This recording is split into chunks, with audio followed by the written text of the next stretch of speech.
evening, you're watching the Daily News Bulletin. I'm Navya Singh and I'll take you through the most important headlines of the day. Let's get started. On the very first day of the monsoon session of the Parliament that began yesterday, the central government or the Labour Ministry told the Lok Sabha in a written response that there is no data that they have recorded or maintained related to the death of migrant workers during the COVID-19 lockdown. The government also said that since they have not maintained any data, there is no question of compensation to such families. The government, however, admitted that over 1 crore migrant workers made their way back home to different states and cities amid the COVID-19 induced lockdown. Now, the central government was asked whether they are aware of how many migrant workers went back to their hometowns to different states amid the lockdown, how many of them lost their lives while on their way back home, and what was the financial assistance or compensation offered to such families if in case there was. Now, to these queries, the government said that they have not maintained any such data.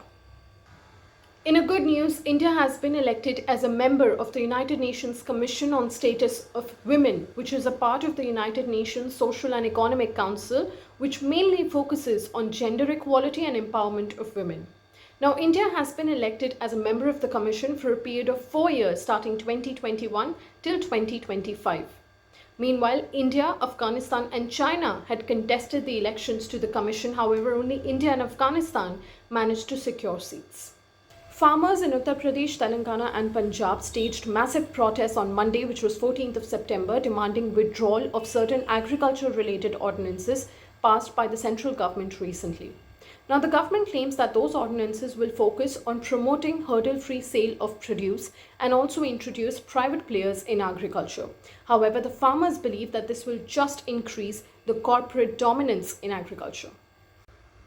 In another major news, a former Facebook data scientist has accused the social media giant of completely ignoring all the evidence that showed heavy manipulation by fake accounts to influence elections in countries including India.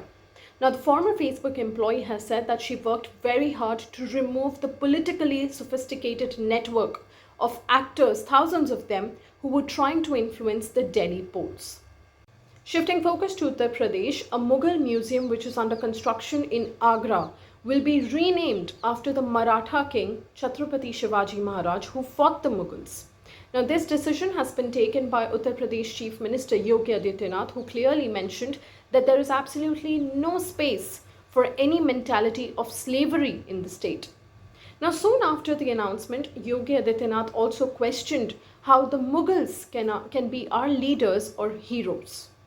Now, interestingly, this particular structure was approved back in 2015 by the Samajwadi Party government in the state.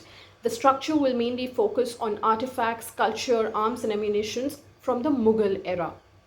The opposition, meanwhile, has lashed out at the ruling party in Uttar Pradesh, claiming that they are playing with history with no focus on governance and development in the state of Uttar Pradesh.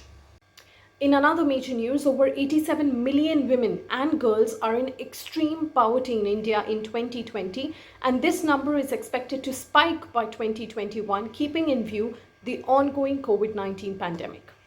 Now, this is according to data released by the United Nations Women's Body and also the United Nations Development Programme. The study covers about 129 countries and reveals that about 96 million people will be pushed into extreme poverty by 2021, of which 47 million are women and girls. That's all for today. I'll continue to bring stories that deserve your attention. Thanks for watching.